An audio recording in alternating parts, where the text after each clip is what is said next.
En la siguiente diapositiva quiero destacar dos elementos, y estos los quiero destacar con un sentido de confianza y de optimismo en la enorme oportunidad que México ha tenido por no ser el país de origen de esta epidemia. Como todos sabemos, esta epidemia empezó con el año en la región asiática, específicamente en China, y como era esperable, se propagó a varios otros países. El aprendizaje científico, técnico que ha podido tener México por la experiencia vivida y la extensa documentación científica sobre el comportamiento de este virus en el resto del mundo nos da una ventaja respecto a otros territorios. Y la ventaja es poder programar adecuadamente el momento de cambio de las distintas fases y de las medidas de salud pública. Lo que vemos en la diapositiva es una característica que señalamos recientemente, que es la distribución de casos de acuerdo a su origen. Tenemos que 80% de los casos han venido del exterior, ya sea por connacionales que viajaron o por ciudadanos de otras nacionalidades que llegaron a México. Sin embargo, hasta casi el 20% son casos que derivan de este proceso de importación y son los contagios directos por personas que viajaron hacia personas que no han viajado. Y lo que tenemos como una señal muy temprana es la existencia de casos en donde no existe un antecedente de contacto ni con personas que viajaron y se infectaron, ni con alguien en el territorio nacional. Aunque apenas es el 1%, 5 casos, lo consideramos una señal temprana que debe ser tomada en cuenta, porque esto precisamente es el elemento clave que empieza a distinguir la fase 1 de la fase 2. Esta característica, no el número de casos, esta característica, la pérdida de trazabilidad de los contagios. Y este dato, este elemento es crucial porque define también donde se empieza a agotar la utilidad de las medidas de contención centradas en los casos y la necesidad de anticipar las medidas poblacionales de mitigación.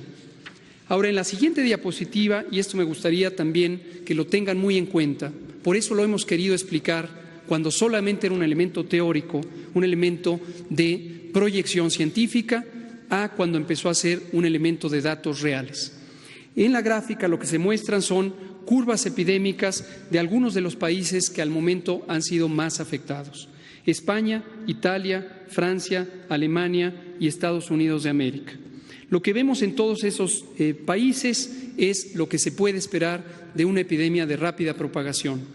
Es decir, durante un periodo que aproximadamente es de 30 días en promedio, tenemos una transmisión francamente lenta.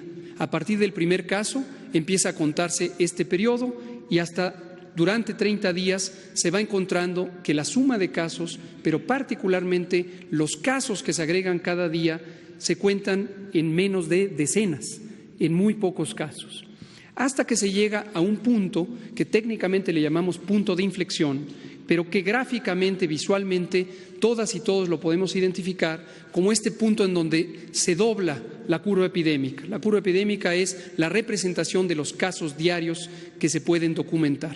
Se puede ver en todos esos países y en cualquier otro país del mundo que se llega a ese punto importante de inflexión.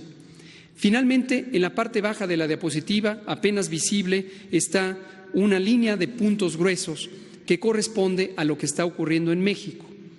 Todavía no hemos llegado al punto de inflexión. Todavía no hemos llegado al punto en donde cambiamos de una propagación lenta a una propagación muy, muy acelerada. Y esta es la oportunidad de México.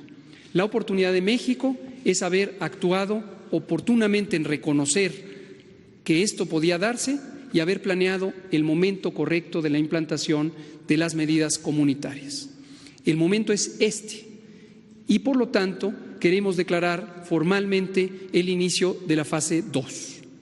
El inicio de la fase 2 lo que nos permite es trazar el horizonte para los siguientes 30 a 40 días, en donde empezaremos a visualizar que México, por haber anticipado 2 semanas antes las medidas generales, las medidas masivas que tienen los mayores impactos, tanto en reducir la transmisión y desafortunadamente también en las consecuencias sociales, vamos a poder doblar la curva, vamos a poder tener menor transmisión.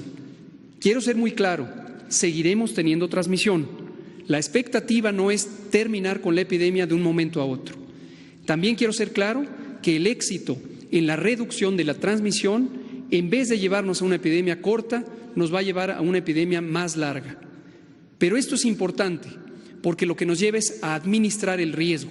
Administrar el riesgo, en términos llanos, lo que quiere decir es lograr tener que cada día haya menos casos de los que se pueden atender en la infraestructura de salud del Sistema Nacional de Salud de México.